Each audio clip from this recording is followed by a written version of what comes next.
섬김쇼 시작하겠습니다. 어서 오십시오. 네, 반갑습니다. 안녕하세요. 반갑습니다. 우리 김성회 보좌관님. 예, 손혜원 은실 김성회 보좌관입니다. 네, 반갑습니다. 김수민 평론가님. 네, 김수민 평론가실의 김수민입니다.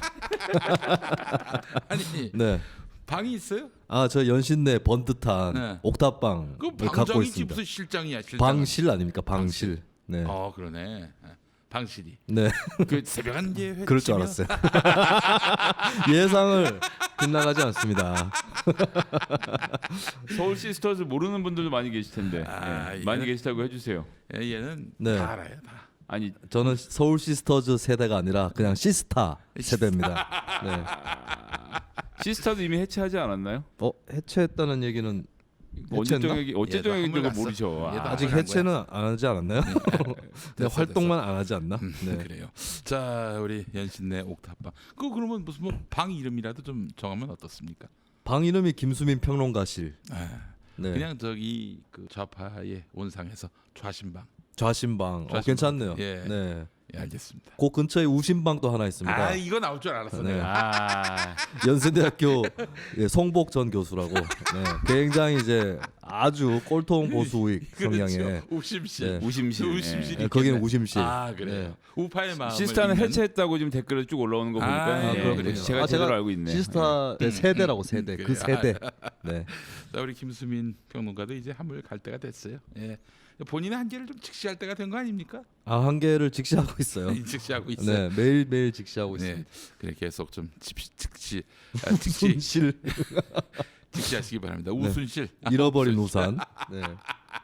우심실이 아니라 잃어버린 우산. 이게 언제적 노래입니까? 그러게요. 예, 정말 옛날 노래를 잘 알고 계시네요. 낮부터 내린 비. 그건 아니지. 참. 아니죠. 뭐였지? 이젠 지나버린 그래요. 맞죠. 그 예. 그런 노래입니다. 그 유창한 비하고 잠시 제가 예. 헷갈렸습니다. 빗장인비랑. 네. 그래요. 갑자기 그 옛날에 우리 시대를 관통했던 그런 문화 코드가 저는 서태지 세대. 서태지 세대. 예. 에이 형님. 서태지가 빠른이라고 그렇지 저랑 동갑입니다. 예. 그러네. 보니까 72년. 72년 빠른. 예. 네. 72년이 굉장히 많았어요 인구가. 92만 명. 92만 네. 명. 네. 근데 71년생이 더 많았습니다. 한 100만 명 됐어요. 예, 70이 제일 많았고요. 72는 그거보다는 좀 낮았는데 하여튼 92만 명이었습니다. 92만 명. 지금 태어난 사람 39만 명, 36만 명 이러는 거 보면 엄청 많은 거였죠. 곧 20만 대로 내려간다 이런 얘기도 있어요. 예. 걱정입니다 정말. 네. 너무 인구가 줄어도 문제인데 말이죠. 저도 뭐 우리 72년생보다는 좀 덜하지만 그 굉장히 그 인구 과밀 세대였던 것만은 분명합니다. 뭐 얼마나 차이 난다고 그렇게 또 멀리 가시려고 그러세요. 형님, 그 벌써 71년 100만, 72년 90만, 92만. 예. 그리고 그때 몇 반까지 있으셨어요? 초등학교는 어떨 때는 3보제로 돌려갖고 3보. 네. 오전, 오후, 삼교대도 아니고. 오후 뭐 이렇게 네. 해갖고 예. 돌아갈 때도 있었고요. 음. 저 고등학교는 제가 경기고 고등학교 다녔는데 17반에 60명씩 해서 1000명에서 한 학년이 그래서 3학년에 3000명이 같은 학교를 다녔습니다. 그래요. 그래서 그때는 조금만 뭐 그 고입고사에 점수가 낮으면 야간 가고 뭐 그랬었어요. 그때는 이름이 이제 상업고등학교, 공업고등학교, 그다음에 야간도 있고 이랬어서 네. 반에서 뭐 성적 봐서 그렇게 보내곤 했었죠. 요즘 특성화고로 바뀌어서 공부 잘하는 학생들도 많이 자기 전공 찾아가는데 그래서 말입니다. 그때는 약간 인문계가 더 위에 있었고 성적 순으로 이렇게 잘랐었죠. 왜 그랬나 모르겠어요. 하여간 참 그때 또 기억이 나는 게 서태지가 네. 서울 북공고 중퇴 아니었습니까? 네, 그렇죠. 예. 전 이거 보면서 역시 이제는 뭐 학력이 뭐 이게 좌지우지하는 세대는 끝났구나. 서태지를 보고 그때 느꼈어요. 그러니까 서태지가 근데 우리 세대의 한 페이지를 넘긴. 그게 그렇기도 하고 아니기도 한 게 서태지의 큰아버지가 연세대학교 음대를 만든 초대 학장이었어요. 그래요. 네. 그 집안이 완전 음악하는 집안이라. 난 알아요 처음 나왔을 때 네. 그분한테 이제 서태지 씨가 노래를 들려주니까 네. 그분이 한 마디만 딱 했대요. 들어보더니 예. 볼륨 조금 낮추라고. 그런데 이제 그래서 그 서태지 씨가 당시에 이제 편집증 환자라는 이야기가 있었는데 이제 뭐냐면 음악을 하게 해주면 사람이 잘 지내다가 음악을 못하게 하면 이제 막 그 굉장히 괴로워하고 그래서 부모가 아예 풀어줬었고 뭐 말 나온 김에 하나 더 해도 돼요? 네, 좋습니다. 연습실에서 신대철 씨가 합주를 하고 있었는데 옆방에서 그 자기보다 나이 많은 선배가 그 누구를 데리고 베이스를 하나 데리고 와서 드럼이랑 해서 치고 있는데 그 베이스 치는 사람이 정현철 당시 17세 소년이었던 거예요. 정현철이 서태지 예, 서태지 맞죠. 예. 그래서 신대철 씨가 연습실에서 합주하는 모습을 보고 아, 형님 쟤는 내가 데려가면 안 되냐라고 해서 스카우트해서 당시 고등학교 2학년의 학생을 데려가서 이 신화위의 첫 멤버로 네. 껴서 그때 베이스를 치면서 이 엑스제팬의 쇼타이지의 이름을 따라 쇼타이지인가 하여튼 타이지의 이름을 타이지. 따라서 예 서태지라는 이름을 지어서 활동을 아. 시작했다는 이야기를 예 예. 제가 그래. 대철 형한테 직접 들은 바가 있습니다. 그 기타리스트가 이중산 씨라고 전설의 기타리스트입니다. 제야의 엄청 유명한 기타리스트인데 서태지 그 이름 까먹었는데 그거 서태지를 다 데리고 기억하시는군요. 있다가 예. 이제 뺏긴 거죠. 신대철 씨한테. 너 나한테 알아 그래서 저 예. 우리 저 김수민 평론가는 애늙은이에요. 뭐 저희 세대하고 코드가 같아요. 네. 예. 그때 이제 대학생들이 듣는 음악을 네. 이렇게 옆에서 듣고 있는 뭐 그런 처지였었죠. 90년대에. 아 네. 대단합니다. 예. 네. 그리고 김용민 씨하고 또 이제 문화적 코드가 많이 맞을 거예요. 나이 차이는 있지만. 네. 예. 그리고 너도 이제 한물 갔어요. 네. 여기는 따라서 문화적 놀면 코드라 안 그래봐야 찬송가나 들었을 텐데 중고등학교 다닐 때 안 봐도 비디오 옛날에 조금 허명이 있어가지고 네. 제가 한 20대 중반 후반 때 예. 이제 김용민 PD는 굉장히 높게 평가를 받았습니다. 아, 그래요? 김용민 하면 이렇게 평가를 했어요. 그 당시에 예. 방송계에서 예. 방송 지망생들 사이에서도 이 사람은 이제 PD로서 음악, 종교, 시사가 다 되는 사람이다. 예, 그렇게 평가를 받았는데 제가 최근에 와서 보니까 네. 음악 별로 안 되고 시사 좀 부족하고 아. 종교만, 종교만. 네, 1승 아, 1무일패였어요. 그래요. 네. 아이고, 야, 그거 그렇게 사람들 그 눈 속이는 것도 그 실력이야. 어?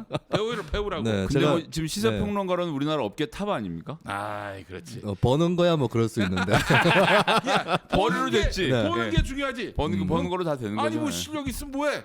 아니 뭐 팔리자면- KBS 나가지 네. 뭐 자기 방송 있지 구독자 15만 돌파 축하드립니다. 아이, 아, 15만 감사합니다. 돌파했나요? 아, 예. 감사했습니다. 어. 어제 돌파했습니다. 어제 예. 네. 그래요. 아, 우리 저 김수민 평론가 역시 싸가지가 없습니다. 정말 이렇게 싸가지가 없을 수가 없어요. 정론직필. 예, 정론직필. 아주 네, 좋습니다. 그렇습니다. 예. 춘추필법. 알겠습니다. 친해지면 저도 찌를까 항상 거리를 약간 두고 있습니다. 그래요. 예. 저희 그 안 친해져도 소용 없습니다. 왜냐하면 저도 아직까지 김용 PD하고 별로 안 친합니다. 알겠습니다.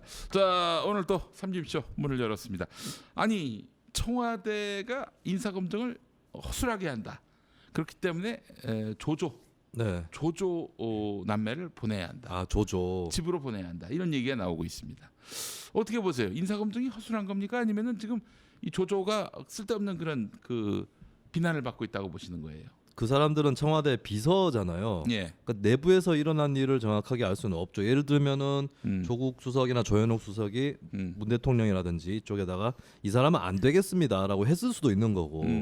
네, 그거는 내막은 확실하게 알 수 없는 건데 네. 저는 좀 지나치게 이제 뭐 정치적 책임을 져야 될 부분이라든지 이런 것들 다 뭉뚱그려 가지고 예, 특정 예. 사람만 공격하는 게 아닌가 그런 생각이 좀 많이 이 들어요. 조국이라는 인물, 그 민정수석이 갖는 상징성, 또 문 대통령이 특별히 신임하기 때문에 결국 조국 수석이 낙마하면 문 대통령이 타격을 입게 돼요. 문 대통령에 대한 타격을 지금 노리고 하는 압박이 아니겠는가? 수구 언론과 이 자유한국당의 압박이 말이죠. 지금 뭐 조선일보 등 보수 언론하고 자유한국당의 주장대로하면 조국 만학설이죠. 예, 조국이 모든 것을 다 하고 조국이 모든 것을 다 만기칠람 하고 있다라는 식의 이야기들을 자꾸 퍼뜨리는데 네. 근데 사실 조국 수석이 사생활로나 본인의 일로는 공격하기가 어렵거든요. 그렇습니다. 예, 그래서 하여튼 뭐라도 한 발 걸쳐 있으면 무조건 조국을 까고 오겠다라는 생각이기 때문에 저는 그러니까 저희가 국민들 보시기에 국민들 눈높이에 못 맞추는 인사 검증이라든지 이런 청문회 모습들에 대해서는 자성을 분들 자성해야 되고 그래서 심지어 이번에 그 임명철에는 그 문재인 정부 들어서 처음 있는 일입니다. 네, 임명철했고 한 사람은 사퇴를 하는 형태로 해서 그런 점에서 그 저희들이 이해를 구하고 사과하고 사죄드리고 국민 눈높이에 맞추는 일은 있어야 되지만 그거랑 뭐 하여튼 뭐든 생기면 조국이 내려가야 된다라고 주장하는 야당 주장에 동의하거나 보수 신문의 주장에 동의할 필요는 없다고 생각을 해요. 그것은 뭐 절대로 국민들이 뭐라고 말씀하셔서 우리는 듣지 않겠다 이런 입장은 아니지만 지금 이 인사 특히나 이 청와대에서 장관들 인선하는 과정에서 생기는 여러 가지 문제들을 조국을 그러면 내치면 해결될 문제인가? 그렇지. 저는 그렇게 보지는 않고요. 근데 그러면 왜 그런 말도 안 되는 분들을 이렇게 천거했는지 그게 참 의문이에요. 그러니까 뭐 인재풀을 양성하고 하는 과정들은 더 적극적인 작업이 필요하겠죠. 그리고 초반에 뭐 문재인 대통령이 그건 준비해 오면서 처음에 보였던 인재풀들에 대해서는 상당히 호평이 많지 않았습니까? 저는 사실은 윤석열 지검장이라든지 왜 그 나쁜 사람이라고 낙인 박힌 문화체육관광부 국장 그분이 누구예요? 노태강 차관. 그분이 이제 예, 차관이 예, 됐잖아요. 이 발탁을 보고 제가 감동을 먹었어요. 아 이거 참 사람 안 가리는구나. 뭐 이른바 캠코더 인사라는 지적은 나오지 않겠구나라고 생각을 했었어요. 초창기 그랬는데 갈수록 뭐 좀 귀가 구린 과거가 뭐랄까요 그늘이 많이 찐 이런 사람들 관료들을 기용하는 거라든지 무난하게 또 정치권 인사들을 기용한다든지 이거는 좀 뭔가 애초에 그런 초심으로부터 많이 뒤로 물러선 거 아닌가 그런 생각을 갖게 만든다 하는 분들이 있습니다. 그 뭐 관련돼서 쭉 말씀드리면 일단 저는 캠코더 인사는 당연히 해야 한다고 생각하고요. 캠프 출신 코드 맞는 사람 더민주 출신이 하는 게 예. 너무나도 당연하다. 그러려고 집권하는 거라서 이제는 전 거꾸로도 마찬가지인데 그 어느 정당 집권하더라도 그 세력이 막 인사권을 휘둘렀고 여기저기 자기 사람 심는 것들은 장려해야 될 일입니다. 그래서 그것이 전반적으로 평가를 받는 것이 무슨 대통령이 신입니까? 대통령 한 사람 뽑아놓으면 막 정부가 알아서 돌아가게 그런 일이 아니라고 생각해서 저는 그렇게 인사하는 것은 부끄러워하지 말아야 된다는 생각을 일단 먼저 말씀드리고요. 근데 이제 지금 이제 엉키고 있는 여러 가지 일들을 돌이켜 보면 이게 이제 청문회가 2001년 반기문 외교부 장관 때부터 시작된 걸로 제가 지금 기억이 나는데 아마도. 근데 이제 제가 그때 30대 초반이었거든요. 예. 그러니까 저를 포함해서 지금 김수미 평론가 나이. 전 그보다 더 됐습니다 지금. 아 그래요? 네네. 오 20대라고 하지 않았나? 뭔 소리죠? 이게 공격이에요? 뭐야? 구분이 잘 안 이상하게 되네. 올무에다가 가둬놓는 듯한. 30대 초반이면 이제 제가 김용민 PD가 하던 강의를 들었을 때의 김용민 PD의 나이죠. 아 그래요? 네, 그때가 2005년인 경이었는데. 그렇군요. 네네. 알겠습니다. 그때 30대 초반 치고 엄청 잘난 척하더라고요. 예, 거기 그 강의석에 학생들 중에는 40대, 50대도 있었는데, 네 거기서 제일 잘난 척하셨어요. 네. 그래서 그 30대 초반의 서기관들, 그러니까 행정고시 붙은 사람들, 정치인, 초년생들 이런 사람들이 그 청문회를 보면서, 그러니까 위장전이 뭐 음주운전, 탈세, 뭐 등등 있지 않습니까? 그 논문이죠. 이런 것들을 하면 안 되는구나를 보고 사회생활 시작하는 세대란 말입니다. 그래서 여기부터는 저는 이런 인사 검증이 지금에 비해서는 훨씬 깨끗할 거라고 생각해요. 그래서 사실은 50대 이상은 뭐 그 사람만 그렇게 사는 게 아니라 아니 솔직히 얘기해서 다운 계약서를 안 쓰고 집 계약을 할 수가 없잖아요. 없었잖아요. 그때는 다 그렇게 하는데 아 저는 혼자 독약 청정하게 살겠습니다라고 얘기할 수 있는 사회 분위기가 아니었고 음악에 산다든지 여기 있네 적임자 옥탑방. 또 농담으로 드린 네. 얘기 아니라 그렇기 때문에 김수민 평론가를 포함해서 다음 세대들에서 차세대 리더들을 발굴하고 이런 사람들을 적극적으로 인재를 등용하고 기용하는 절차를 만들기 전에는 그러니까 뭐 지금 586이 썩었다 이런 얘기를 하는 게 아니고요. 예. 지금 586은 그런 시스템 속에서 50대 60대들은 그런 시스템 속에서 그런 관용이 있는 가운데서 20, 30, 40대를 보낸 사람들입니다. 그런 사람들에게 지금 수준의 도덕성을 요구하는 것 자체가 좀 쉽지 않기 때문에 글쎄 뭐 제가 감히 한수 이 훈수를 두자면 이럴 때는 좀 이런 국면을 타개하려면 40대에서 좀 과감하게 과감한 인선을 해서 이런 문제를 탈피할 수 있는 인사들 코드가 맞는 사람들 이런 사람들을 좀 뽑아갔으면 좋겠다라는 그런 바람을 좀 가져봅니다. 김수민 평론가를 장관 후보자로 내세우면은 30대 아닙니까? 30대는 맞죠? 네네. 예. 얼마나 좋을까 이런 생각을 코드가 해봤습니다. 맞는지 좀 생각을 해봐야 되기 때문에 민주당이랑 뭐 코드를 떠나서 일단 장관 청문회에 나가게 되면은 박살 나는 거를 기대하고 있는 거죠. 네. 아우 저는 국회의원 되고 싶어요. 그래서 김수민 이 후보자에 대한 청문위원으로서 위 디스크에서 뭘 다운받았는지 한 5년의 다운로드 실적. 그거 진짜 하면 재밌겠어요. 제가 박영선 이상으로 닦아버리겠습니다. 세상에 이런 청문 후보자는 없었다. 아 네. 그래요. 결국에는 김용민 의원이 예. 그 회의장을 비우고 예. 퇴장해 버릴 것입니다. 네. 보이콧할 것이에요. 예, 위디스크에 그 뭘 다운받았는지 5년 네. 5년 기록 다 내놔라 뭐 이런 거 네. 예. 네. 치명적인 걸 물어보지 않고 있어요 네. 지금 국회의원들이. 네. 아 지금 이 청문회 실력들 너무 떨어집니다. 네. 예, 그래요. 진짜 그 사실 뭐 민정수석 인사수석 책임 이상으로 우리나라에 이렇게 좀 청문회에서 깨끗하게 통과할 만한 사람이 그렇게 많지 않을 것이다. 특히 세대나 계급적으로 국한돼 있는 이상 그렇죠. 그거 자체를 봐야죠. 뭐 박근혜 정부 때 다 돌아보면 다 나오는 것이고 네. 그리고 이번에 재밌는 거는 2명이 낙마를 했는데 예. 그 2명은 문재인 정부 코드에 딱 맞는다라고 보기 어려운 사람들이에요. 한 명 관료고 한 명은 학자인데 굳이 얘기하면 둘 다 굉장히 보수적인 사람이고 솔직히 자유한국당이 약이 오를 수밖에 없는 게 저는 방송에서 기회가 되면은 최정호, 조동호는 낙마를 좀 할 필요가 있다. 혹은 낙마될 수도 있다 이런 얘기를 많이 했었는데 그 또, 2명이 지가 딱 찝었는데 그렇게 됐다. 그 2명이 얘기를 있어요, 데스노트를 또. 갖고 있죠. 데스노트를 갖고 있어. 그 2명이 자유한국당이 가장 선호하는 7명 후보자 중에 1, 2위입니다. 아. 그러니까 저는 문 대통령이 그거 잘했다고 생각해요. 자한당이 얼마나 약 오르겠어요. 예, 최정호에 대해서 자한당이 조지는 것처럼 조져놨지만 예, 예. 자기네 지역구 민원 물어봤단 말이죠. 결국에는. 오. 그리고 최정호는 관료입니다. 오. 뻔한 보수적인 관료예요. 그러면 자한당이 그냥 어차피 우리 정권은 아닌데 우리 편에 가까운 사람 관료 장관으로 심어놓고 우리가 원하는 거 받아내면 된다 이 생각하고 있었을 거란 거죠. 예, 근데 최정호가 날아가 버렸다는 거. 예, 얼마나 예. 약 오르겠어요. 예. 예, 저는 그러니까 이제 지금도 계속 잘했다고 박영선, 봅니다. 김현철 두 장관 후보자를 내보낼 것을 요구를 하고 있는 거죠. 예. 알겠습니다. 이런 얘기도 은근히 들리던데 지금 그 조국 책임론이 포인트를 잘못 맞춘 것이다. 네. 핀트가 잘못됐다. 그러니까 지금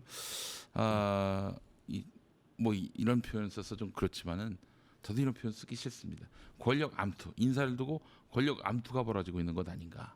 그러니까 이제 뭐 지금 문 대통령이 뭐 자신의 기득권이나 이런 것들을 다 내려놓았다고 하니까 그걸 다 같이 그러면 우리도 기득권을 내려놓자 해야 되는데 그 대통령이 내려놓은 기득권을 서로 가지려고 그렇게 해서 이 사람 넣어야 된다, 저 사람 넣어야 한다, 막 싸움이 붙고 이런 형국 아니냐라고 우려하는 목소리도 있어요.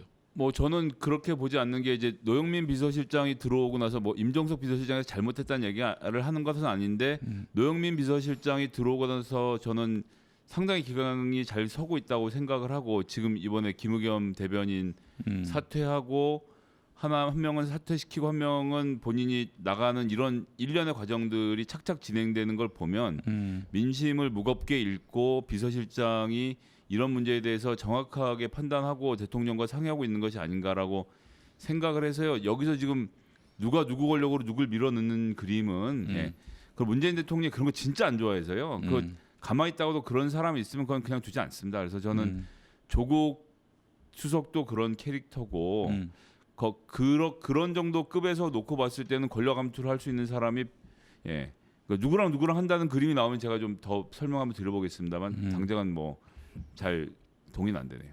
그 권력 투쟁이 나쁜 건 아니죠. 이렇게 한정되어 있는 자리를 두고 거기에 누가 더 적임이며 또 사실 뭐 조금 더 코드가 가까운 사람을 앉히고 싶어하는 여러 사람들의 욕망은 당연히 정치권에서 있는 거거든요. 예. 그래서 글쎄요 권력 투쟁이 얼마나 있는지는 모르겠는데 저는 조금 아예 이참에 그런 권력 투쟁이든 뭐든 간에 좀 민주당이 더 강화될 필요가 있다고 봐요. 민주당이. 예, 민주당이 내각이라든가 이 후보자 추천에 대해서 좀 더 강한 권한을 쥐고 아예 대놓고 그리고 당 내에서도 뭐 이 사람이 더 낫다 저 사람이 더 낫다 공개적으로 논쟁할 수도 있는 것이고요. 그런데 뭐 최근에 인터넷에 보면 이제 뭐 소위 똥파리라고 하는 사람들이 민주당에서 얼마 전에 지난 주말에 네. 이 2명은 곤란하다 건의를 해가지고 낙마된 그런 측면도 있잖아요. 네네. 그걸 가지고 당이 왜 참견이냐고 얘기를 하는데 아니 당에서 배출한 대통령입니다. 당 후보로 나가서 대통령 됐고 예. 문재인 대통령 스스로도 출범 직후부터 민주당 정부라고 얘기를 했어요. 당에서 그렇게 하는 건 당연한 겁니다. 네, 청와대에 뭐 정해져 있는 사람들끼리 다 후보자 검증하고 이게 아닌 것이고 예. 먼 눈에만 뭐만 보인다고 자유한국당이 조국 조현옥을 집중 타겟으로 놓는 이유도 자기네들이 정권을 잡고 있을 때 당은 바지저고리였고 청와대에서 최순실도 뒤에 있겠지만 청와대에서 다 좌지우지했기 때문에 남들도 그렇게 하는 거고 문제가 있으면 민정수석이 뒤집어 쓰는 거고 이렇게 생각하는 거예요. 저는 그런 문제를 좀 구조적으로 풀어야 된다라고 보고 그 해법 중에 하나는 민주당의 책임과 예. 권한을 강화할 필요가 있다고 생각을 합니다. 지금 이 김수민 평론가의 멘트를 누가 캡처를 따다가 네. 우리 동파리 형들 많이 보시는 거기 좀 띄웠으면 좋겠어요. 아 띄우세요. 네. 제가 제일 겁나지 않는 사람들이에요. 왜냐하면 왜요? 저 일단 유머 감각이 없는 사람을 절대 두려워하지 않습니다. 그래요? 거기서 웃긴 적이 없어요. 웃기지 노잼. 않아. 아 노잼이야. 예. 그리고 그 3인방이라고 할 만한 사람 중에 한 분은 제가 아는 분인데 예, 그분이 저를 이렇게 함부로 대할 수 있는 분은 아니라고 봅니다. 아 그래요? 예. 그래요. 알겠습니다. 근데 진짜 재미가 없더라고. 재미가 없긴 해. 웃겨야 이겨요. 예, 웃겨야 이기고 저는 일제시대 때 독립운동 열심히 하신 분들도 굉장히 웃겼을 것이다. 저기 이렇게 생각합니다. 그 유인태 국회 사무총장 네. 그 양반의 유머는 와 이루 말할 수가 없어요. 네. 그 사형수까지 갔잖아요. 그분이 인생의 밑바닥까지 갔다고. 그분의 이런 유머 감각이나 이런 것들은 경험해 본 사람들은 알아요. 한마디 한마디가 예술이야. 얼마나 웃긴지 이루 말할 수가 없습니다. 아 굉장히 초조하네요. 제가 이제 성대모사도 빨리 개발을 좀 하고 웃기는 대로 좀 열심히 노력하도록 하겠습니다. 예. 아 그래요. 하여튼 뭐 말씀하신 대로 이제는 인사 문제와 관련해서 당이 좀 목소리를 내고 당이 지금 주도권을 잃어버리면 저렇게 되는 거예요. 저 박근혜처럼 되는 거야. 네. 물론 이제 뭐 박근혜하고 문재인 대통령이 뭐 비슷하거나 혹은 뭐 닮았다거나 그런 얘기는 절대 아니지만은 그러나 당은 계속 앞으로 영업을 해야 되는 거 아닙니까? 10년 뒤, 20년 뒤. 그런데 뭐 사실은 정부는 이제 한 3년 남은 것이고요. 예. 그래서 당의 주도권이 필요한데 근데 이제 사실은 이제 바로 거의 이 시점부터 아마 4월 3일 지나서부터 바로 선거 시즌이 시작될 것 같습니다. 선거가 끝나는 게 아니라 네. 내년 총선 시즌이 시작될 것 같은데 네네. 공천 전쟁 이거 어느 당이 잘 견뎌낼 수 있을까요? 저는 자유한국당은 못 견뎌낸다고 봅니다. 우리 황교안 형이 그 이 어마어마한 이 욕망의 바다 속에서 그 중심을 못 잡을 거라고 봐요. 그 민주당은 어떨까? 민주당은 여당이고 제1당이기 때문에 자유한국당보다는 굉장히 더 많이 조명될 거란 말이지. 조그만 분열이나 조그만 뭐 다툼 이런 것들은 어마어마하게 침소봉대될 것이고. 네. 어떻게 보세요? 전 뭐 일단 웬만하면 경선 붙일 거라고 봤어요. 음. 예, 그게 경선이 능사라고 생각은 하지 않습니다. 경선 해가지고 저 경기도 어땠습니까? 난리가 났잖아요. 그건 이제 판이 커서 그렇고 지역별로 하면 지역에서 얼마나 권리당원 열심히 모으고 본인 인지도 높이냐의 싸움인데 그게 저는 절대 선이라고 말씀드리지 않겠습니다만 네네. 지금 상태에서 그나마 공정하게 경쟁해 볼 수 있는 거고 권리당원이라고 하면 예를 들면 국회의원이 되고 싶으면 한 5천 명 정도의 권리당원을 동네에서 모아야 되는 거예요. 그 지역 인구 한 10만, 15만 이렇게 보면 결코 작지 않은 숫자인데 그런 정도 동원할 수 있는 능력을 기본적으로 갖고 있는 건 전 정치인으로서 당연한 덕목이라고 생각합니다. 그런 준비가 된 사람들끼리 경쟁을 하는 것이고 그래서 다선 의원들 같은 경우도 뭐 이번에 퇴출을 시키는데 이해찬 대표가 어떤 형태로 할지 모르겠지만 제가 짐작해 보면 다선도 필요하면 경선해야 된다는 입장을 발표하는 정도만 해도 전 충분할 거라고 생각하고요. 지금 뭐 4선, 5선 의원 지역구에 초선 의원이나 아니면 비례 의원들이 벌써 그 결투 신청서를 내고 가서 붙는 데들이 생기고 있습니다. 그런 것들이 생기는데 옛날 같으면 어디 감히 이런 게 있었을 텐데 지금 뭐 그렇지 않거든요. 그냥 가서 그냥 표 대결하는 거예요. 표 많이 받는 사람이 이기는 거니까 그렇게 하면 저는 그런 점에서는 경선을 꽤 치를 수 있을 거라고 보고 그런데 이제 이게 가지는 문제는 뭐냐면 김대중 대통령이 지금 이제 소위 말하는 586으로 불리는 이 청년 그룹을 이 30대 후반일 때 서울 시내에서 민주당이 깃발만 꽂으면 당선되는 요지들 다 준 거거든요. 예, 성북, 뭐 강북, 구로, 뭐 이인영, 박영선 다 그런 거 아닙니까 지금? 예. 서대문 좀 상대적으로 그렇구나. 예, 뭐 그런 식으로 해서 도봉 이런 데들은 쉬운 지역구의 중진 의원들 다 밀어내고 총재 권한으로 다 젊은 사람들 갖다 꽂아서 세대 교체를 했는데 네. 이젠 그러기에 좀 어려워진 측면이 그렇죠. 있죠. 예, 그렇긴 하지만 지금에 있어서의 세대 교체 덕목은 전 경선으로 보고 경선을 좀 다양하게 붙이는 방식으로 해서 헤쳐가지 않겠나. 경선 룰 나왔어요? 경선 룰은 지금 정하는 중인데요. 예. 일단 뭐 기본적인 것은 7월 말까지 권리당원으로 당원 등록이 된 사람이 아니면 일단 기회가 없고 그 뒤로도 6번의 그 당비 납부를 해야 되는 것은 일단 정해졌고요. 그다음에 큰 이변이 없는 이상은 50% 여론조사, 그다음에 50% 당원, 권리당원 투표 이렇게 해서 결정이 될 겁니다. 알겠습니다.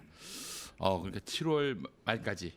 7월 말까지 권리당원으로 당원 등록을 하신 분에 한해서만. 야. 그리고 그 뒤로 6회 동안 당비를 납부를 하셔야 되고. 그러니까 저기 다음 총선 출마하고 싶은 분들은 열심히 당원을 모아야겠네요. 그렇죠. 예, 그게 일인 거죠. 그걸로 기성당원들의- 능력 검증을 하라는 거죠. 기성 당원들의 그런 또 마음도 얻어야 하고 이런 룰이라면 어떻게 한번 도전해 볼 마음 없습니까? 제가요? 네. 또 도전했다가 작살나라고. 자꾸 함정을 파시네. 노원갑을 추천합니다. 김수민 막말 파문 그렇지, 나오고. 그렇지. 네. 아유, 그 수집하고 있어요. 요즘. 네. 예. 그래서 제가 욕을 팟캐스트나 이런 데서 할 때는 남의 목소리로 욕을 하는 그런 경향이 있어요. 성대모사로. 알겠습니다. 좋겠습니다. 이런 거. 네. 그나저나 지금 저 소식이 들어왔는데 네. 경남 FC가 벌금 2천만 원. 아이고. 이것도 센 거 아니에요? 뭐 약하다고 그러는데 그럼 뭐가 나와야 된다는 거야? 우리 게시판에. 승점, 감점도 승점, 가능했으니까. 승점이 깎여서 2부 리그로 강등돼서 그것이 경남 사람들의 분노를 일으켜서 선거를 이겼으면 좋겠다는 마음이신 것 같은데. 안 되지. 그렇게 되면 안 되죠. 그러면은 그 경남 FC 팬들은 싫어하실 테니까. 네. 일단 요 정도에서 막은 거는 다행이라고 봐야 근데 되겠고. 2천만 원 도민구단이 네. 그 돈이 뭐 남아도는 것도 아니고 말이죠. 한 해 예산이 아까 잠깐 검색을 해보니까 130억 정도 된다고 하네요. 자유한국당이 김경수 지사가 구단주라서 지금 벌금 물리려고 이렇게 한 거로 몰고 가면 안 되겠죠? 예. 요거 깎인 무리였습니다. 만큼 요번에 예. 벌금 물리는 만큼 자유한국당도 국고보조금 까지요. 그래요. 하여튼간에 뭐 경남 FC는 요 정도로 비껴나가는 거는 다행인데 어쨌든 황교안이 잘못한 거잖아요. 네. 이 죄를 물려야 되는데. 네. 근데 저는 이게 있을 수 없는 일이라고 생각하는 게 제가 이걸 딱 요 케이스를 해봤거든요. 언제냐면 2018년에 그 지방자치선거를 할 때 대구시장 선거 임대원 후보를 도우려고 대구를 내려갔는데 손혜원 의원이 무슨 아이디어를 냈냐면 대구 삼성 라이온스 파크에 가서 그 선거운동을 하자 있는데 삼성 라이온스 파크 밖에선 선거운동이 있는데 안에서 되는지 안 되는지에 대해서 우리가 선관위에 문의를 했어요. 근데 선관위 답변이 뭐였냐면 경기장 바깥은 공개된 대중 장소니까 할 수 있는데 경기장 안은 특정 사람 표를 사서 들어오는 장소잖아요. 그러니까 이거는 어떤 의미에서는 참정권을 위배되는 거예요. 돈 낸 사람만 이 선거운동 볼 수가 있으니까. 예, 그래서 안 된다는 판정을 받고 그 다음에 후보의 기호가 써져 있거나 이름이 써져 있는 옷이나 선거물을 들어서는 안 되고 안에 들어가서 연호를 하거나 후보에 대한 지지를 호소해서는 안 된다라는 답변을 들었습니다. 네. 그래서 저희가 어떻게 했냐면 그날 삼성 라이온스 파크 구장에 가서 거기 가면 그 기념품 파는 데 있잖아요. 예. 거기 들어가서 일일이 다 의원별로 따로 줄 서서 자기 돈 내고 이 삼성 유니폼을 사서 자기 표 사고 저도 제 표 사고 예. 모든 거기에 어떤 비서진이나 다 표를 사서 표를 내고 들어가서 그 관중석 중에 도시락 까먹을 수 있는 자리 있잖아요. 거기 앉아서 제가 이제 마이크를 설치해 놓고 네. 페이스북 라이브로 예. 그 경기를 보면서 잡담을 했습니다. 뭐 예. 근데 이제 홍익표 의원, 뭐 조홍천 의원, 이재정 의원 등이 계셨는데 네. 뭐 입담들이 다 좋으셔서 굉장히 경기를 재밌게 봤는데 이 라이브 화면도 구장을 비추면 페이스북 라이브로 저작권 침해할까봐 그렇지. 이 의원들 얼굴만 보여주면서 굉장히 조심스럽게 했거든요. 근데 예. 이 정도 규모가 되면 당연히 보좌진이 체크를 하도록 돼 있고 예. 당 대표가 가는 동선은요 몇 걸음 가서 어디 가서 뭐 하는지까지 다 정하고 나가는 그렇지. 것이 룰이에요. 근데 예. 현장에 가서 뭐 비켜 이러고 이게 좀 자유한국당이 본인들 입으로 얘기했는데 표 5장 샀다는 거 아닙니까? 예. 그러니까 황교안, 뭐 강기훈 등등해서 이렇게 5명만 사고 나머지 보좌진을 야 우리 경기 보는 거 같던데 무슨 표를 사 이러고 밀고 들어간 거예요. 오. 안 봐도 위험다. 황교안 대표만 혼자 들어가겠습니까 거기를? 손혜원 의원이 하나 다녀도 제가 가지 사진 찍는 사람 가지 누구 가지 이런 식으로 하는데 당 대표가 움직였으면 그 보좌진 등등해서 한 1-20명 갔을 건데 네네. 이 사람들 논리는 그랬을 거예요. 야 내가 경기 보는 게 아니고 잠깐 들어가서 인사하고 오는 건데 뭔 상관이야 그러고 재질을 밀치고 그 황교안 대표 등 5명은 표를 사고 나머지는 그냥 밀고 들어간 거예요. 아마도 황교안이 저걸 좋아하니까 의전을 좋아하니까 네. 밑에서 알아서 충성을 하지 않았겠는가 그러니까 이런 의전을 추정이- 좋아하기 때문에 제 얘기가 됩니다. 의전을 좋아하기 때문에 들어가서 어떻게 움직이는지 동선을 다 짜지 않았을 리가 없다는 거예요. 아, 그래요. 제가 참 여러분들 앞에서 이런 얘기하기 그렇지만 네. 한 5번 얘기한 것 같아요. 근데 사람들이 잘 몰라줘가지고 안타까워서 또 얘기합니다. 네. 이 사실은 이 당시 상황 요거 사실상 페이스북에 제가 처음에 올리다시피 했습니다. 아, 그 어떻게 예. 알고 올리셨어요? 그 처음에? 얘기를 저 들었어요 누구한테. 그래서 우리 항상 좋은 글이나 뭐 이거 제보할 거 있으면 저한테 보내주시는 분이 있는데 그 양반이 보내줘서 이거 사건 되겠다 해가지고 바로 올렸지. 제가 그 글을 보고 예. 야 이거는 지금 당장 해야 된다 생각해서 음. 그 18년에 있었던 저희들 선거운동 사례랑 붙여갖고 네. 예, 그래서 저도 페북에 올리고 예. 예, 뭐 공유가 한 200회 가까이 되면서 오마이뉴스에 기사도 나오고 네. 예. 서너 시간 뒤에는 뭐 완전히 뭐 포털 도배를 하더라고요. 그렇죠. 네. 예. 네. 스포츠를 건드리는 건 정치가 하지 말아야 될 일이죠. 예. 그래 FC 팬들이 정말 대노했어요. 그럼요. 2천만 원 이 벌금 뭐 가볍다 이렇게 보는 분들이 있는데 그렇게 보시면 안 돼요. 이게 불이익이 가해진 거 아닙니까? 그렇습니다. 이게 무슨 민폐예요? 아니 이게. 밀고 들어온 사람 어쩌라는 거예요, 그럼. 황교안이 자유한국당 대표 야 내가 들어가겠다는데 이렇게 해버리는데 그 방법 없거든요. 예. 그러니까요. 저는 이게 선거에서 매우 불리하게 작용할 수 있지 않겠는가 네. 하는 생각이 듭니다. 전 선거에서 불리하게 작용하는 건 둘째치고 음. 이러한 사람들이 정권을 잡으면 황교안은 여전히 폼 잡고 이렇게만 하고 다닐 것이고 주변에 있는 사람들이 몽둥이 들고 두들겨 패면서 야 법이 어딨어 그냥 이렇게 하면 되지라고 하고 다니는 그림이 전 이번에 딱 보여졌다고 생각하거든요. 이거랑 그 다음에 서울역에 차 밀고 들어가는 거. 차가 들어갈라 그러면 네. 자기가 내렸어야죠. 야 이게 뭐한 짓이야 시민들 다니는데 하고 걸어 내려가는 게 정치인의 덕목인 건데 황교안은 그 들어가는 거야? 그럼 가자 이랬다는 거 아닙니까? 그러면 황교안 하나 마음만 맞춰주면 그 주변에 있는 사람들이 호가호위하면서 이 난리를 칠 그림이 저는 그냥 그려지기 때문에 이런 집단은 뭐 제가 자유한국당 전체를 싸잡지는 않겠습니다만 황교안의 그러한 마인드와 그 주변에 있는 사람들은 특히 경남 FC에 몰고 들어갔던 사람들 이런 사람들 진짜 정치하면 위험한 사람들이라고 저는 생각합니다. 이게 또 장소가 영남 지역이었기 때문에 그랬던 그런 의심이 좀 있어요. 여기는 우리 밭이야, 우리 판이야. 네, 서울이면 어려웠겠죠. 네, 서울이라면 과연 그랬을지 그거 한번 생각을 해볼 수 있겠습니다. 우리가 남이가 그렇죠. 여기는 이제 우리 지지자도 많이 깔려 있고 뭐 그렇기 때문에 뭐 자유롭게 할 수 있다. 여기까지 내려왔는데 신나게 한번 놀아보고 인사하자. 이렇게 갔을 가능성이 있죠. 네. 그리고 이제 지금 또 정의당 쪽을 끌고 들어가고 있어요. 자유한국당이. 정의당이 이제 예전에는 사실 정의당은 뭐 거의 개무시했었는데 창원에서는 군 무시할 수가 없으니까. 네. 근데 여영국 후보하고 이정미 정의당 대표가 예. 3월 2일에 농구장에서 선거 캠페인을 한 적이 있었습니다. 그래서 강기훈이나 이쪽에서 여기 마찬가지다. 왜 우리만 그래? 이렇게 얘기를 하고 있거든요. 근데 이제 이게 제가 한번 살펴보니까 완전히 사례가 달라요. 그러니까 머리띠를 여영국 5번 여영국 이렇게 차고 있었고 경기장 내에서 사진을 찍은 건 맞습니다. 촬영 동영상도 촬영했고 근데 이게 지지 호소의 행위로 한 건 아니었어요. 그러니까 황교안은 관중들 보는 앞에서 머리띠보다 더 눈에 잘 띄는 옷 그리고 이제 거기에 글씨 다 적혀 있죠. 예. 손 흔들고 인사했단 말이죠. 이거는 선거법에서 금하고 있는 지지 호소거든요. 근데 여영국 후보와 이정미 대표는 그냥 이제 인증샷 차원에서 차고 있었고 그리고 이제 마스코트한테 이끌려서 코트 위로 올라가서 둘이 춤을 춥니다. 근데 춤을 출 때는 아무것도 없었어요. 이 오 여영국 뭐 유니폼 이런 거 아무것도 없이 그냥 보는 사람들 입장에서는 물론 여영국 후보인지 아는 사람도 있었겠지만 예, 그런 후보로서의 표시가 전혀 없었고 머리띠를 두르고 운동을 했던 장소는 경기장 바깥이었습니다. 그래서 황교안하고는 전혀 다르다. 그리고 어떤 사람은 3월 2일이면은 후보도 아닌데 왜 사전 선거 운동 하느냐 하시는 분들이 있는데 예비 후보신 분이었고 예비 후보는 자기 몸에 부착하는 그 선거 유니폼이라든지 네. 홍보물을 부착을 한다면 할 수가 있어요. 그래서 보면은 길거리에서 이렇게 인사하는 사람들 보면 걸고 있죠 피켓을 몸에 예, 부착해야 된다라는 규정 때문에. 예. 그래서 근데 머리띠는 부착하는 거기 때문에 예. 여영국 후보는 이 당시에 예비 후보로서 할 수 있는 선거 운동을 했던 것이죠.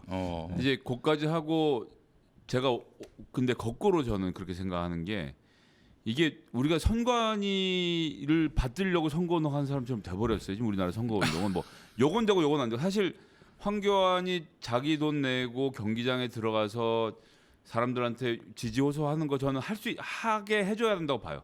사람들 욕하면 나가면 되잖아요. 그러니까 선거운동에 훨씬 많은 자유를 줘서 예를 들어 사람을 매수한다든지 기자를 지금 이제 그 고성 통영의 사례처럼 기자를 돈 주고 매수한다든지 이렇게 못하는 것을 몇 개를 정하고 그거 외에는 다 풀어주는 방식의 선거운동을 하는 게 당연한데 우리나라는 지금 말씀하신 몸에 붙이는 것부터 시작해서 왜 선거 때만 되면 죄 차 끌고 나서 그렇게 시끄럽게 구느냐 미치겠다라고 하시는 말씀이 한편으로는 이해가 되지만 그거 말고는 선거운동 할 수 있는 길이 없으니까 예. 예를 들어 미국 같은 경우는 호별 방문이 허락이 돼 있어서요. 그래요? 예, 그럼요. 집집마다. 그래서 네. 선거 기간도 없어요. 예. 그래서 1년 전부터 예를 들어서 그 워싱턴주의 신호범 주 상원의원 같은 경우는 만 호를 1년 동안 두들기고 다녀요. 그리고 사람들 만나서 악수하고 내가 내년에 출마할 사람인데 이러면서 그런 사람들하고 유권자하고 교류하면서 본인의 정책을 만들고 하는 과정을 통해서 정치를 하거든요.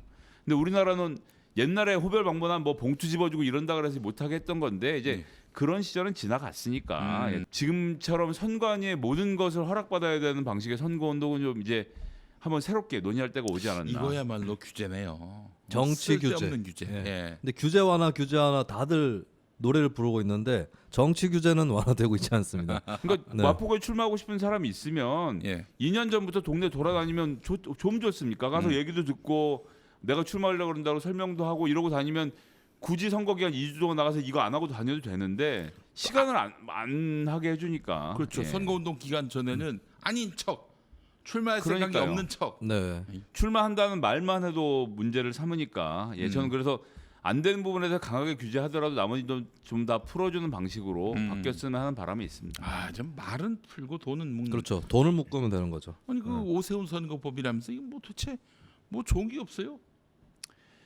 예, 지금은 그래도 현역들에게만 절대적으로 유리한 구도로 되어 있기 때문에 그런 점에서 좀 개선이 있어야 된다고 생각합니다. 알겠습니다. 우리 저 자유한식당 앞치마 좀. 요 창당합니까? 예? 창당합니까? 창당. 창업 아니에요, 창업? 창업입니까? 예 말이죠. 저뭐땅 파먹고 이 짓 하는 거 아니잖아. 뭐좀 사주면 얼마나 좋아? 사주면 얼마나 로고 똑같이 한 거예요? 똑같이 했어요. 어. 이거 갖고 뭐 저작권 한번 걸어보라고 그러지. 예, 그러면 더 화제가 됩니다. 저 그래서 요거 말고 네. 또 하나 더 저희가 준비하는 게 있어요. 뭐냐면은 우리 밥상에 이제 덮는 보 있지 않습니까? 네. 조선일보를 하나. 아, 만들고. 조선일보. 조선일보. 네. 아, 그래서 밥 먹을 때 불쾌할 것 같은데. 아니야 이제 밥 먹고 남겼을 때 덮을 때. 네, 네. 그 용도로 해서 그렇죠. 조선일보 해서 거기다가는 이제 인민군이 서울 점령했을 때 조선인민군 만세, 조선일보가 호에 붙이고 육사의 혼이 기원한 전두환 막 띄웠을 때 천황폐하 만세 이런 거 네, 네. 이런 걸로 해가지고 반군일의 최대 성군 뭐 이런 그렇죠 거요. 예. 이런 거 이런 걸로 해서 조선일보를 또 준비할 예정입니다. 네. 자 여러분 이거 좀 사줘요 좀. 자 사주시는 방법은 어떻게 하지? 김영민 팩고 가서 봐야죠.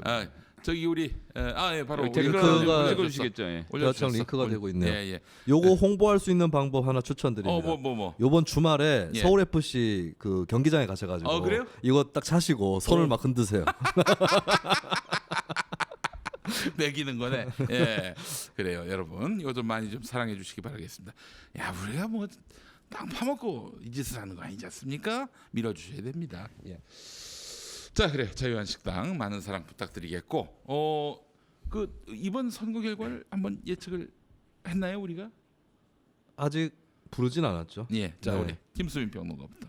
네, 퍼센테이지까지 또 갑니까 요번에? 아이, 뭐 그까지 하지 맙시다. 뭐, 지난번에 했던 것대로. 네. 네. 그게 중요하지 않아. 예. 아무래도 근데 여론조사대로 나올 것 같아요. 결과는 네, 그 양문석 후보는 안 된다. 좀 어렵지 않을까. 통영고성에서. 왜냐하면 이제 사실 통영고성에서 양문석 후보가 희망을 걸어볼 만한 근거가 굵은 거 한 가지는 작년에 그쪽 지방선거 시장 군수를 이겼단 말이죠 민주당이. 그렇지. 근데 경남 민심이 그렇기 때문에 작년에 몰아줬기 때문에 올해까지 몰아주겠느냐 이런 건 좀 발동할 것 같아요. 네. 그래서 아무래도 조금 어렵지 않을까 고성 통영은. 정점식 후보가 될. 가능성이 예, 있다. 근데 이제 양문석 후보가 많이 쫓아간 것 같긴 한데 그리고 이제 그거 있죠. 뭐 금품 수수 그 문제 어떻게 될지 모르겠지만 어쨌든 좀 열세인 거는 양문석 후보 열세인 건 맞지 않을까 싶어요. 알겠습니다. 그 저쪽은 저 성산. 여영국 후보가 된다고 여영국 봅니다. 후보. 46대 40쯤 나오지 않을까 싶습니다. 알겠습니다. 일단 창원은 황교안, 강기훈이 FC 구장 가서 똥볼 차는 건 마음 급해서 그래요. 예, 어디나 망하는 캠프는 마음이 급하고 마음이 급하면 실수를 하고 실수를 하면 망합니다. 계속 나락에 빠지는 거죠. 그래서 네. 뭐 창원은 전 뭐 별 걱정이 없다고 보여지고요. 정의당의 완승으로 갈 것이다. 게다가 여영구 후보가 없다가 나타난 게 아니라 그 지역에서 오랫동안 지역구를 다져온 정치인이기 때문에 저는 뭐 충분히 아무 뭐 적 없이 잘 될 것이다 생각하고요. 고성 통행의 경우에는 몇 가지 변수를 짚어보면 일단 그 후보로 경선에 뛰어들었던 김동진 전 시장 거기서 두 번 했던 아주 악질 시장이라고 소문난 사람인데 이 양반 이번에 경선 졌다고 빡쳐갖고 자기 그룹을 데리고 탈당을 했어요. 그래요? 무소속이 됐는데, 그러니까 출마는 아니지만 탈당을 했는데 이건 무슨 얘기냐면 통영시내에서 여론조사에서 이 사람들 수치가 반영은 되는데 이런 종류의 보궐선거는 조직동원이 중요하거든요. 김동진 쪽이 조직동원을 하지 않는다. 이게 악재로 작용할 것이고요. 양문석 후보 고향이 통영이라 예. 통영에서는 이긴데 지금 고성을 많이 지고 있거든요. 통영은 아무래도 시고 고성은 군이니까. 예, 뭐 네. 유권자로 따지면 제가 알기로는 통영은 한 4배 정도 많은데 근데 통영에서 조금 이겨도 고성 2배 2대 1인가요? 2대 1인가 4대 1인가 좀 정확하지 않은데 네, 한 고- 3대 1좀 될 거예요. 예, 뭐 이제 고 안팎인데 고성에서 지는 거를 통영에서 벌충하는 게 중요한데 다행히 이번엔 고성이 우리 쪽 군수라서 좀 뭐 근데 군수는 뭐 어차피 선거운동을 하는 건 아니니까 네. 그런 게 하나 있고 마지막은 지금 말씀하신 한려투데이 한려투데이라는 통영신문의 기자가 그 지역에 있는 모 인사 그 사람이 지금 이 김동진 시장 전에 시장 쪽의 사람인데 그 전 시장 쪽 사람들이 요번 이 정점식 후보 쪽에 다 붙어서 같이 선거운동을 하는데 그 일환으로 돈 봉투를 가지고 찾아가서 격려했다는 거예요. 그래서 이 기자가 앞에서 이제 뭐 요즘 취재 기간이니까 민감해서 녹음은 하고 있었는데 돈 봉투를 주는 걸 얼결에 받았다가 일주일 동안 고심을 했다는 거죠. 하다가 내가 정말 자식한테 부끄럽지 않은 아빠로 살려면 이래서 안 되겠다 생각해서 봉투를 그대로 들고 선관위를 찾아가고 오늘 아침에 그 어제군요. 예, 어제 아침에 그 한 팟캐스트 진행자가 진행하는 프로그램에 나가서 인터뷰도 그 김모 씨라는 예, 분. 예, 예. 아, 그 최근에 KBS도 나오던데 좀 사람 지조가 없는 것 같아요 보니까. 예. 그래요. 만우절이라고 막 튀어나오고. 예. 글쎄 말이에요. 예. 그런 시험도 안 사람 깎고. 프로그램 나와서 쭉 하고 이런 과정인데 어쨌거나 지금도 아직도 돈 줘가면서 그것도 기자한테 돈 줘가면서 선거운동하는 집단들은 이제 퇴출시켜야 될 때가 왔습니다. 그런 점에서는 전 이런 것이 적지 않게 반향을 일을 것이다 생각을 하고요. 그다음 마지막으로 드리고 싶은 말씀은 1년 있으면 또 총선입니다. 그러네. 예, 1년 있으면 총선이라 1년짜리를 그렇게 하고 양문석 후보가 이번에도 저는 잘할 거라고 보는데 예, 다음번에 확실한 기반을 다지지 않겠나. 그리고 통영의 어려운 조선소나 이런 사정들 생각하면 예. 예, 여당에 대한 프리미엄이 좀 붙지 않을까라는 예상을 같이 해보겠습니다. 알겠습니다. 자, 그럼 만약에 지금 예측하신 대로 창원 성산에서 여영국 후보가 이긴다면은 그 패배 책임론 항상 선거 끝나면은 나오지 않습니까? 2012년 총선은 김용민 책임론으로 비결이 된다면은 네. 이번 총선 패배는 누가 최고 책임자라고 봐야 될까요? 자유한국당 입장에서요. 네. 경남 FC. 경남 FC 아니 당내에서. 네. 경남 FC는 농담이었습니다. 예, 그러니까 예. 그런 식으로 책임을 전가하는 심리는 있을 거다 이 말이었고요. 예, 예. 당내에서는 아무래도 황교안 대표일 텐데, 근데 이제 통영 고성에서 자유한국당이 이기면은 네. 또 그거 가지고 뭐 나름의 성과다 이러고 이제 계속해서 본전 아니야, 해석 투쟁이 본전. 일어나겠죠. 본전 아니야 본전. 네, 그리고 막 그렇게 뻣뻣한 본전이 어디 있습니까? 그렇게 자기들 때문에 날아간 그리고 건데. 떠넘기기를 분명히 할 게 만약에 이제 음. 고성 통영이 양문석 후보가 아니라 정점식 후보가 이긴다고 가정했을 때는 또 이제 공을 떠넘기면서 자유한국당이 민주당한테 너네는 하나도 못 건졌네 뭐 이런 식으로 또 나갈 거예요. 그 조선일보가 아마 네. 그대로 컨트롤 C 컨트롤 V 할 겁니다. 그래서 이걸로 이제 해석 투쟁이 일단 일어나겠죠. 민주당 0대 자유한국당 1대 뭐 정의당 1 이런 식으로 보도될 가능성이 있죠. 그렇지. 네. 한 명도 당선자를 못 낸 뭐 여당 뭐 이런 얘기로 이야기를 만들어내겠네요. 그렇죠. 예. 조선일보는 뭐 100% 거의 음. 예, 그렇게 기사를 뽑을 걸로 보입니다. 그 황교안 대표의 앞으로의 위상 어떻게 될까요? 지금 현재 뭐 지지율이 20%를 넘어갔는데 말이죠. 네. 그 앞으로의 위상도 지금과 같을 거라고 보세요? 아니 21%라고 오늘 떴더라고요. 예, 예. 그게 이제 다 다자구도에서 여러 대선 주자들을 쫙 펴놓고 하나 골라라 해서 21% 나온 건데 문제가 뭐냐면 그러니까 21%로 개인별로 치면 1위예요. 근데 자기 지지율이랑 자유한국당 지지율을 일치시켜 나갈 수 있다는 것이죠. 그러니까 자유한국당 다른 후보들의 지지를 빨아들인 거지 예. 황교안이 자유한국당의 외연을 확장시키고 이런 사람이 아니라는 겁니다. 그렇군요. 그러니까 자기 집구석에 있는 재산 자기한테 다 쓸어서 올린 것이죠. 개인별 재산을. 네. 저는 뭐 같은 생각인데 5명의 그 민주당 쪽 후보들하고 붙어서 20이고 이쪽을 그렇게 합치면 44인가 45가 나오던데 이게 확장의 한계점에 벌써 도달했다라는 측면에서 비극이고요. 그 다음에 어쨌든 당내에선 겨룰자가 없다는 측면에서는 황교안 체제로 가야 된다라는 부담이 그러니까 가야 되는데 제가 계속 말씀드리지만 벌써 얼마 하지도 않았는데 똥볼을 계속 차는 데다가 최근에 그 뭐 국회 조찬 기도회긴 했습니다만 어쨌거나 정치권 행사에서 당 대표가 대한민국을 하느님 말고 그러니까 우리가 얘기한 하늘에 있는 하느님 말고 기독교 신앙이 얘기하는 그 하나님 예수님 하나님 할 때 그 하나님이 완전히 달라요. 비슷해 보여도 예. 하느님은 하늘님이고 하나님은 오직 한 분 유일신. 네. 유일신 놈이야. 그 예수의 아버지인 그 하나님이 재헌의회도 세우고 다 그 뜻으로 했다라고 하는 건데 그거는 그러니까 기독교적인 세계관을 가진 사람이 기독교 신자들끼리 모여서 할 수 있는 얘기하고 당 대표가 공적인 자리에서 할 수 있는 얘기 구분이 지금 안 되는 거고 얼마 전에 이제 천사악마 논쟁까지 가서 저는 이분이 악한 세력. 예 그러니까 문제는 이게 다 진심에서 우러나고 있다라는 것이 비극인 거예요. 그렇기 때문에 저는 정말 위험하다고 봅니다. 이런 식의 기독교 근본주의자적인 관점으로는 중도표가 따라오지 않습니다. 전 그렇기 때문에 그런 측면에서 매우 위험해서 게다가 의전 실수 계속 나오고 하잖아요. 네. 이런 것들이 전 거꾸로 보면 아무도 황 대표한테 가서 대표님 잠바 벗고 들어가셔야 됩니다. 말 못하는 거거든요. 그런 데들은 보통 다 알조입니다. 예, 잘 될 수가 없죠. 그 결국에는 대표님 잠바 벗으셔야 됩니다. 이 말을 못해서 빚어진 사달이다. 저는 뭐 그렇다고 봅니다. 예. 알겠습니다. 그래요. 이거 그 부분이 가장 와닿습니다. 잠바를 벗고 들어가셔야 됩니다. 이 말 할 수조차 없는 그런 당의 구조, 굉장히 권위적인 구조, 의전 왕. 예. 아니 차를 서울역 플랫폼에 댈 생각을 어떻게 하냐고 난 지금도 신기해 생각해 보면 요청을 한 거지 어쩐지 그걸 거부하고 총리님 이러시다가 사진이라 찍히면 큰일 납니다라는 말을 한 놈이 옆에 한 놈도 없다는 얘기 아니에요. 보면 쭉 일관되게 그런 흐름이 있는 겁니다. 네. 예. 못 고치죠 그건. 알겠습니다. 성주에서 있었던 사건도 있었죠. 성주. 뺑소니 예, 차 오다하듯 차를 그거 받은. 아직 예. 조사가 덜 끝난 것으로 뭐 재판 중인가 하여튼 뭐 그런 것으로 알고 있어요. 알겠습니다. 예, 너무 사고를 잘 치는 스타일이시네요. 그분 점잖게 같은 사고를 계속 경우에는 치시네. 앞에서 봉변 당하는 거를 그걸 참지 못하시는 것 같아요. 그렇죠. 예.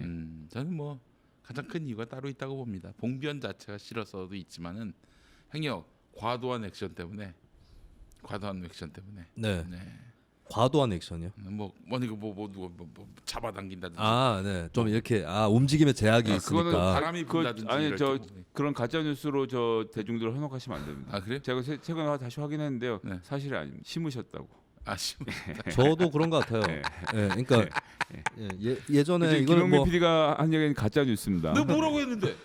저는 그렇게 들렸습니다. 인상평인데 네. 이제 법무부 장관 할 때 그때는 좀 덮은 듯한 느낌이 들었다면은 나중에 국무총리 할 때는 약간 가르마도 이렇게 타지고 그리고 성주에서 한번 봉변을 당했어요. 네. 사드 반대 주민들이 막 몰려 들어가지고 예. 막 황교안 대표가 아우성 치는 사진들이 다 남아있거든요. 막 그렇지. 계란 노른자 막 날아다니고. 예. 근데 그 머리를 봤을 때는 이거는 가발설을 반박하는 증거 같다라고 생각을 했었어요.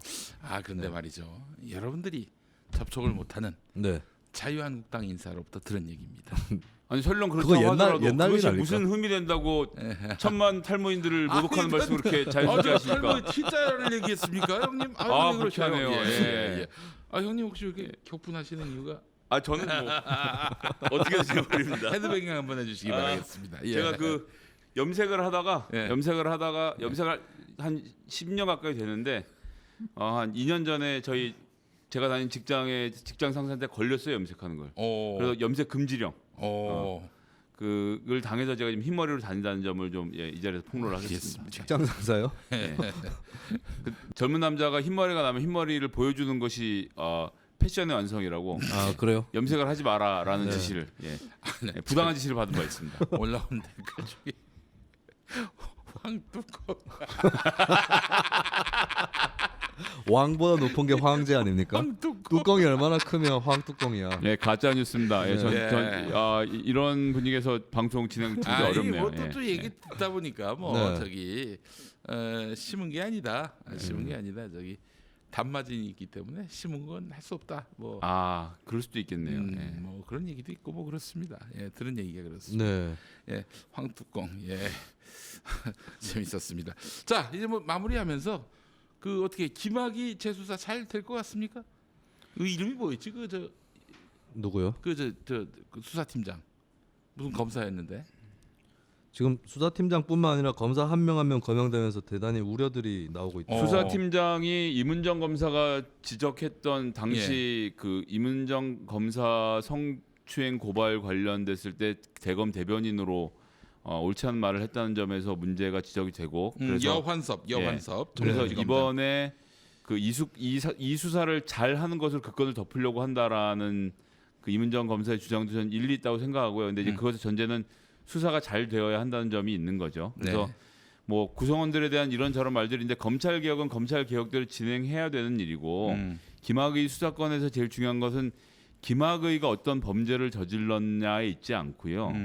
그 윤중천이라고 불리는 인물이 누구에게 접대를 했는지. 그렇지. 지금 김학의 하나를 갖고 얘기할 때가 아닙니다. 그리고 그렇습니다. 피해자가 30명 가까이 된다는데 다른 피해자들을 찾아내고 그다음에 특히 이 사건의 가해자들 예. 이 성범죄에 가담했던 그날 하루에 벌어진 일이 아니고 꽤나 오랜 기간 동안 다수의 남성들에 의해서 저질러졌던 말은 파티이고 실제로는 이 강간범들인 이 자들을 다 잡아들이는 것이 저는 되게 중요하다라고 보고요. 어디까지 수사 범위를 확대할 것인지가 중요하다. 그래서 좀 뭐 많은 기자들이 이 문제에 매달려 있는데 그 중에서 누군가가 김학의 외에 다른 가해자를 찾아낸다면 저는 새로운 국면이 열릴 것이라고 보고 예, 그런 점에서 좀 수사력도 집중되어야 할 텐데 수사는 아마 김학의 하나만 조지고 끝내려고 할 거고요. 근데 그렇기 때문에 수사 기관 외에 다른 그 뭐 특히 언론이 되겠습니다만 을 통해서 진실의 실체들이 좀 더 드러나기를 기대해 봅니다. 그래요. 저 관계자 더 나와야 되는 것 같고 이제 불길한 거는 김학의에서 끝내는 걸로 그렇게 쇼부를 치고 심지어 이제 경찰과 검찰 간의 그런 쇼부의 가능성 이런 것들을 우려하시는 분들이 많은데 네, 거기서 이제 추가로 가해자라든지 관련자를 밝혀내는 거 그리고 지금도 뭐 윤중천이랑 김학의를 연결시켜줬다라고 하는 또 검사 현재는 변호사죠. 그 사람도 거론이 되고 있고 좀 더 이제 고구마 파듯이 더 몇 명 더 잡아내면서 이제 전체적인 좀 실체를 규명하는 게 좋을 것 같습니다. 저는 이제 앞으로 이런 사태가 발발하지 않도록 말이죠. 그 남성들이 쓰는 이제 피임기구 네. 이거에 대해서 구매를 할 때 사용 계획서를 제출하게 하는 그 어떨까 네. 그런 생각을 해봤습니다. 예. 그래서 그러면은 그럼 밀매 시장으로 가겠죠. 아, 그래요? 네. 단속해야지. 그럼. 어떻게 다 단속하려고요? 단속 왜 못해? 네. 그럼 마약은 밀매하면 내버려 둡니까? 갑자기 기독교 근본주의자로 가는 네. 형님, 전 무서운 김뚜껑입니까? 자유로운 성생활이 보장되고 뭐 이 콘돔을 많이 써서 네. 예, 사람들 인생 행복해지면 좋은 일이죠. 저는 사용 계획서 어디까지 써야 돼요? 저는 모든 모텔에 국유화를 왜 요구하고 국유화를 시키죠? 왜? 국가가 이제 관리 통제하기 위해서 네. 불륜도 막고 감동죄도 없어졌는데 왜 불륜을 막아요? 그래요. 이제 성경 근본주의로 네. 돌아가시려면 안 돼요. 예. 요즘 그게 코드인 것 같아서 아, 황교안 전도사 봐봐 지금 20%가 넘어갔다고. 그 이제 그 길이 답인 것 같습니다. 네, 아멘. 그래서, 네, 그래서 그 국유화된 그 모텔은 TV를 켜면 KTV만 나와요. 어때요? KTV에서 뭐가 나오나요? 프로그램이? 뭐 KTV 아시잖아. 그 KTV 김수민 나오는 프로도 나오는 아니 것이고. KTV에서 뭐 프로그램을 바꿀 수도 있는 거 아닙니까? 또 출산을 장려하겠답시고 KTV에서 포르노를 틀어준다거나 이게 아니 김용민 다운 아이디어가 아닌가? 예. 네. 저는 그 전에 한번 이런 얘기 제가 했다가 그 막말 파문에 휘말렸지 않았습니까? 뭐 라이스 얘기도 했었습니다만은 네. 밤 9시엔 다 날마다 등화 관제 훈련을 하자. 네. 등화 관제 훈련을 해서 그러면 출산율이 늘어난다. 제가 자신 있게 얘기를 했었습니다. 네. 예. 지금은 그렇게 생각 안 하시죠? 안 한다고 하셔야 돼요. 지금. 예, 그래 안 합니다. 세상 돌아가는 게 있는데. 예. 아니 근데 우리 저 여담으로 우리 네. 김성애 보좌관님하고도 얘기했는데 이게 너무 이 부부관계가 활성화되지 않고 있다 이 나라가. 이거 촉진하는 방법 이걸 한번 찾아봐야 된다. 공공에서 네. 그런 말씀도 하셨어요. 노동자에게 여가를 허락하면 네. 저는 나아질 문제라고 보고요. 예, 이 살인적인 장시간 노동으로 여러 가지가 문제가 생기고 있다라고 생각합니다. 알겠습니다. 무슨 뭐 저기 김학의하고 아무 상관없는 얘기로 흘러왔습니다. 자, 그 장자연 씨 사건 같은 경우 오늘 한겨레가 방정호하고 장자연 씨하고 뭐 수차례 통화가 있었고 만난 사이였다라고 만난 사이다. 일면에다가 보도를 했죠. 예, 전 아주 용감한 실명 기사라고 생각하고요. 그만큼의 증거를 쌓아놓고 하는 것이겠지만 뭐 앞으로 험난한 길이 계속 되겠죠. 그래도 하여튼 이 문제는 저는 마찬가지 측면에서 반드시 진실이 규명되어야 한다고 보고요. 뭐 경찰 수사 기록이 없어지고 이런 게 지금 백주천지에 그렇지. 가능한 얘기입니까 지금? 만났고 또 그 말하자면은 뭐 전화를 했고 이 정도가 네. 아니라 장자연 씨의 그 비극을 하여간 저기 본인이 이제 범인이다시피 한데 누가 막아줬다 이런 식으로도 얘기했다는 거 아닙니까? 네, 그렇죠. 뭐 방정호 씨는 뭐 아니라고 우기고 있습니다만은, 자 이게 굉장히 좀 중요한 그 어떤 그런 국면이 조성된 것 같다는 생각도 들고 또 흥미로운 거는 방상훈 씨가 네. 조선일보 방사장한테 성납 점점점 이런 얘기가 나왔던 거 아니에요? 장자연 씨 문건에. 그래서 조사를 받았는데 불려나가서 조사한 게 아니라 조선일보 대회의실에 갔는데 거기 단둘이 경찰관과 뭐 방상훈 사장만 있었던 게 아니라 조선일보의 경찰청, 서울경찰청 출입 기자까지 배석했다는 겁니다. 두 명이 이 씨발 그게 말이 돼? 뭐 변호사도 아니고 녹음도 하고. 그러면 결국에는 네. 경찰청 출입 조선일보 기자가 있다 하면 경찰이 거기에 대해서 위력을 느끼지 않겠냐 이거예요. 옛날에 조선일보가 줌 당겨가지고 우병우가 책상에 걸터 앉아서 이렇게 조사받는 그 사진을 찍어가지 않았습니까? 예. 우병우가 참 억울하겠어요. 네, 조사를 홈그라운드에서 홈그라운드에서 네, 그러네. 관련 기자들을 대동하고 받았다. 예. 그러면서 이제 했던 얘기가 방상훈 사장이 고령이라서. 근데 몇 그때 나이에 방상훈 나이가 62예요. 62. 지금 62 보니까 네. 58년 개띠 네, 그렇습니다.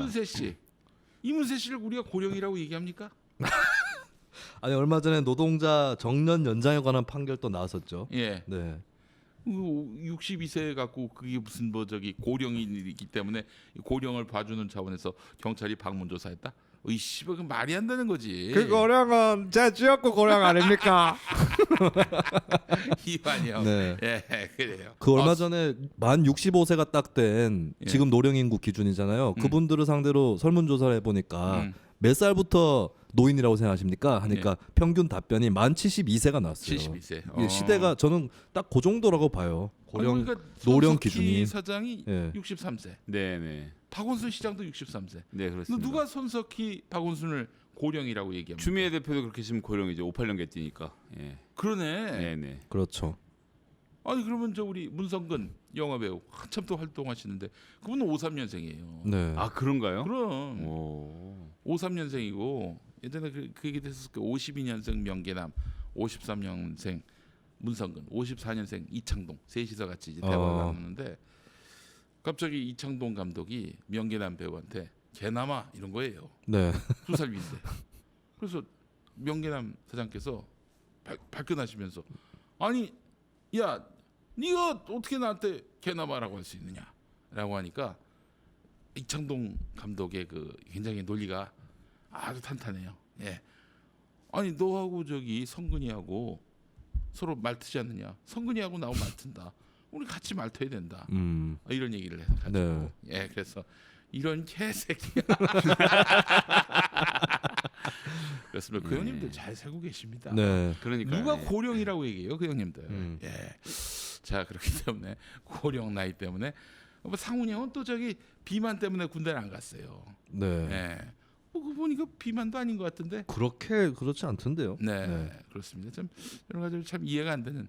어떤 분의 전언으로는 지나가다 봤는데 경호원보다 덩치가 더 크더라 이런 이 정도의 얘기는 들어본 적 있지만 흑석동 자택은 그래서 그 앞에 있는 아파트 재개발할 때 본인 한강뷰를 빼놓고 아파트가 재개발이 돼 있어요. 아 그래요. 아이고. 아니 그 형님은 왜 이렇게 대한민국에서 특권층입니까? 광화문 이순신 동상 앞에서 정면으로 이렇게 내다보잖아요. 네. 다 건물이 이렇게 비껴 있는데 길이 이렇게 꺾어 들어오는 게 조선일보 사옥 때문에 길이 하나 꺾여 들어와 있어요. 우리나라 그런 나라입니다. 그래요. 네. 어이씨 그러면 이거 장다현 씨 이 비극을 규명할 수 없겠네. 존나 무서운 분 아닙니까? 저는 뭐 지금 와서도 쉽지 않은 일이라고 생각하는 건 조선일보가 무섭기 때문이기도 하지만 당시에 덮었던 경찰과 검찰이 지금 그대로 있는데 그렇지. 그 상태에서 덮었던 걸 까는 거는 이건 또 별개의 문제거든요. 예.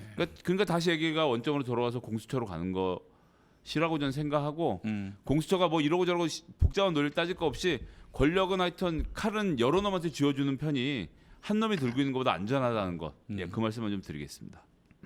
알겠습니다. 자 여러분 이거 좀 많이 사주세요 이거.